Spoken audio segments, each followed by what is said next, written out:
and welcome to another episode of the Content Marketing Cheat Sheet podcast. I'm your host, Nina Villalvaso, and if you want to learn how to build a personal brand and turn passion into profit with content marketing, you came to the right place. And today I prepared an episode for you that I most certainly know a lot of people will benefit from. And it's about how to be comfortable in front of a camera. And I want to show you 8 tips that can help you to be more comfortable in front of the camera. I'm also sharing those tips with my clients because I recently onboarded a client. He's an artist, and the first time we recorded a video, it was just an acoustic. All the lights were beaming at him and the camera was staring at him, and then I was behind the camera, and that made that person very uncomfortable. Although that person performs in public venues, being in front of the camera was a totally different game. So that's why I think a lot of you will benefit from this episode, so let's dive right in. I know that being comfortable in front of the camera is quite tricky, is quite challenging. People don't enter the world and be superstars in front of the camera, but you can learn that. If we look at the current marketing landscape and at the content that you see on social media, you know that video content is one of the most popular ways to consume content, whether it's short form videos on TikTok or Instagram or those longer form videos on YouTube. So being in front of the camera, it's really important because the marketing direction or just the content creation really heads towards that way. And I wish I could tell you that there's an easy quick fix with a snip of a finger, you're comfortable in front of the camera and you're a superstar, but unfortunately that's not the reality. That's why I compile tips for you to be more comfortable in front of the camera. Number 1, start small. If you're completely new to recording yourself and you never recorded yourself, whether that's with a real camera or on the phone, start small. I recommend you start small by just recording Instagram stories. Show up on Instagram stories every single day. Record 2 to 3 pieces where you just tell your followers what you're doing throughout the day and you're basically taking them with you. So you can see it as like a mini vlog in 3 stories a day. And I need you to do this for an entire month, every single day for an entire month. And trust me, once you do this, you already feel way more comfortable talking in front of the camera and also more importantly, seeing yourself in front of the camera, hearing yourself. I know that when I work with clients, the first thing that they tell me is that the voice sounds completely different. And I get that. Some people feel very uncomfortable, like, oh, listen to themselves for the first time, but you definitely will get more used to this. And once you feel comfortable showing up in your stories, I recommend moving over to creating TikTok content and Reels, so these short form pieces. TikTok content and Reels, some of them can be scripted, but you definitely have to be able to convey your information within 15 to 20 seconds to hook the viewer. So after you graduated from Instagram stories, move over to create tons of TikTok and Reel content. And once you feel comfortable recording Instagram stories and creating TikTok content, then you can slowly start by dipping your feet into the water, into the YouTube water, and start creating a long form content. So Instagram stories are anywhere from like 10 to 15 seconds. Then you transition to Reels. Reels can be anywhere from 10 seconds to like a minute, or on TikTok they're already having 5 minutes available.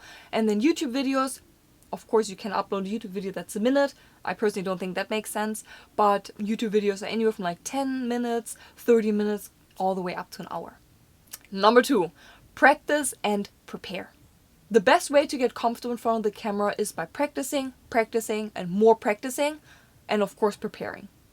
The more you practice in front of the camera, the better you'll get.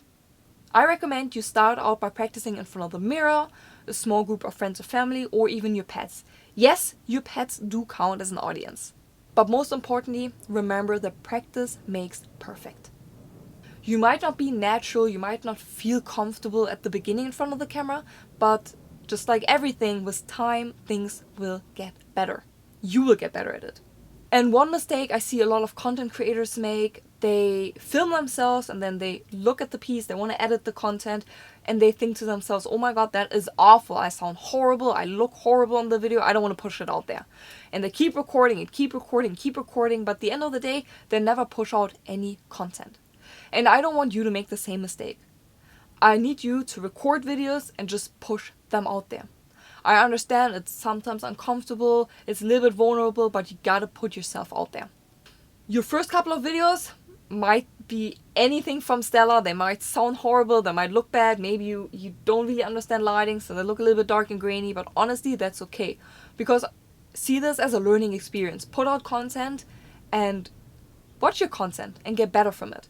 If I look at my first videos or my first podcast that I recorded, they're awful. I feel very static. I feel like a robot when I record them. But again, I pushed them out there, and if you scroll down on my YouTube channel, please don't do this, but if you would still find those videos. And you should see those as a learning experience. And if I look at my videos that I first recorded, so my first 2 videos, and I look at my videos that I record now, I see a huge difference. And you can just really see the learning process. And that's why I need you to push out your content. And in 6 months or in a year from now, if you're super comfortable in front of the camera and you feel good, you can always go back to those first videos and you can just hide them. Unpublish them so no one can find them, and either you record them or you just leave them unpublished. And the more you record videos, the more you push content out there, you slowly find the groove, you slowly find your personality and just the way you want to be in front of the camera. Number 3, know your material. Know the stuff you're going to talk about.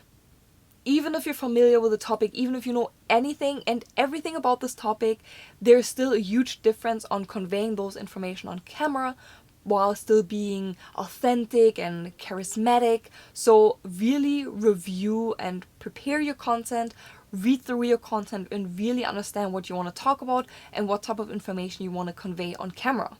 Especially at the beginning, it's very important to review your content before you start your filming session. Over time, the way you convey the information, you present yourself on camera will become more natural to you and will feel more organic. But that all comes down to really knowing the stuff you're talking about. And I have a great tip for beginners, or if you're just starting out, start by recording your videos in little sections, especially if you do that for a YouTube video that can easily be anywhere from like 10 to 30 minutes. So if you have a video, break them down into little sections, for example, an intro or part number 1, part number 2. And before you record yourself, read over that section and then convey those information to your audience. This way you can review the content before you hit the record button and you get the feeling of being more confident. And don't worry about any pauses or things that you mispronounce. You can always edit them out later. I also found it helpful to prepare a list of bullet points that you want to cover during your talk. This way it's easier for you to follow and also to make sure that you don't forget any information. Number 4, pronunciation. It's tempting to mumble or not fully enunciate the words, and trust me, I'm guilty of both of them. Off camera, I feel like I mumble all the time. My husband created this special sense and understanding what I'm trying to say, although half of the words I'm just eating or mumbling along. So in front of the camera, I really try to pronunciate everything, especially because I have an accent and I don't want that any information get lost along the way. Also, if you tend to speak softly, sit up straight, view directly into the camera and try to speak out loud. Remember that being on camera is like being an actor. The only difference is that you are playing yourself. So don't worry about making mistakes because you don't need to be anyone else besides yourself. And while we talk about pronunciation, I have 2 tips. I have a regular tip and I have a pro tip for you. My regular tip: before you start recording yourself, about 20 to 30 minutes before recording, drink a tea with honey to really soothe your throat. And my second tip, which is a real pro tip. So this tip is a bit silly, I'm not gonna lie to you, but I use this tip every time I speak in front of the camera or a live audience. And once you do this, you really notice the difference. So basically, you sit down, ideally when no one is around or no one sees you, because again, it looks super silly, but you want to stretch out your tongue to really take out your tongue as far as you can. And then you count from 1 to 20. Try to fully pronounce the numbers as you go.